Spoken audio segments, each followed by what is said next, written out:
Olá, sejam muito bem-vindos. Vamos embarcar hoje numa das conversas mais longas e, olha, mais importantes da história. Imagine só um diálogo que já dura mais de 2000 anos, com os maiores pensadores do Ocidente construindo e debatendo as mesmas grandes questões. Essa, no fim das contas, é a jornada da filosofia. E sabe, tudo isso começa com uma pergunta que parece tão simples, mas que é de uma profundidade absurda. Como a gente pode ter certeza do que a gente sabe? Será que o conhecimento já nasce com a gente, prontinho na cabeça? Ou ele é construído pouco a pouco com o que a gente vive? Essa pergunta, pessoal, é o fio da meada que vai conectar toda a nossa história. Então, para a gente não se perder nessa viagem tão longa, organizamos o percurso em 6 etapas. A gente começa lá na Grécia Antiga, dá um pulo na Idade Média, mergulha no debate da Era Moderna e vê como esse papo chega até hoje. E no final, claro, um resumão para ajudar a fixar as ideias. Nossa viagem começa lá atrás, na Grécia Antiga, antes mesmo de Sócrates, Platão e Aristóteles. Os primeiros filósofos que a gente chama de pré-socráticos olhavam para o mundo, para o céu, para a natureza e se faziam uma pergunta fundamental. Afinal de contas, do que tudo é feito? Olha só alguns desses pioneiros: Tales, Anaximandro, Anaxímenes. O que esses caras fizeram foi uma verdadeira revolução. Foram os primeiros a tentar explicar o mundo sem usar mitos ou deuses, usando só a observação e a razão. Foram eles que deram o pontapé inicial nessa nossa grande conversa. E o primeiro nome da lista é o de Tales de Mileto. A proposta dele foi uma bomba na época. Tudo, absolutamente tudo, vem de um único elemento. Para ele, esse elemento era a água. Pode até parecer simples hoje, né? Mas foi o primeiro passo gigantesco para uma explicação racional do universo. Logo em seguida, já veio Anaximandro e complicou um pouco o debate. Ele pensou, peraí, se tudo vem da água, de onde veio a própria água? Para ele, a origem tinha que ser algo anterior a tudo que a gente vê, uma substância infinita, indeterminada. Ele chamou isso de apeiron. Pois é, o papo estava ficando mais abstrato. E então Anaxímenes, o terceiro desse trio de Mileto, voltou para um elemento da natureza, mas com um toque a mais de sofisticação. Para ele, tudo vinha do ar. Mas ele não só disse o quê, ele tentou explicar como. O ar mais denso, mais juntinho, virava água, terra. O ar mais ralo, mais solto, virava fogo. Ele estava mostrando o processo. Agora, atenção, porque a conversa dá uma virada de 180 graus. Os filósofos param de olhar tanto para as estrelas e para o universo para focar em algo muito mais perto, nós mesmos. As perguntas mudam de o que é o mundo para o que é o ser humano. E essa frase do Protágoras, um sofista famoso, captura perfeitamente o espírito da época. O que é verdade, o que é justo, tudo passa a depender da perspectiva humana. Os sofistas, como Protágoras, eram como os grandes professores de retórica, ensinando a galera a argumentar, colocando a vida na cidade, a política, bem no centro da filosofia. E é nesse cenário que entram em campo os 3 gigantes da filosofia grega. Primeiro, Sócrates, aquele que andava por Atenas cutucando todo mundo com perguntas para fazer o pessoal pensar. Depois, seu aluno Platão, que nos levou a imaginar um mundo de ideias perfeitas, especialmente na sua grande obra A República. E, por fim, o aluno de Platão, Aristóteles, o cara que botou ordem na casa, que catalogou a natureza e criou as bases da lógica que a gente usa até hoje.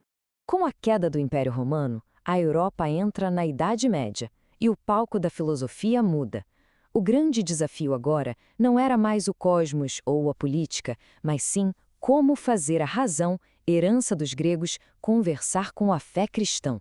E o mais interessante é que a conversa não parou. Muito pelo contrário, os filósofos medievais pegaram as ferramentas de lógica e as grandes ideias de Platão e Aristóteles e aplicaram a perguntas novas.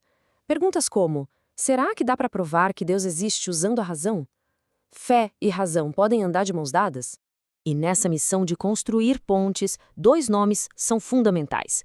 Lá no começo da Idade Média, Agostinho de Hipona usou as ideias de Platão como base para a filosofia cristã.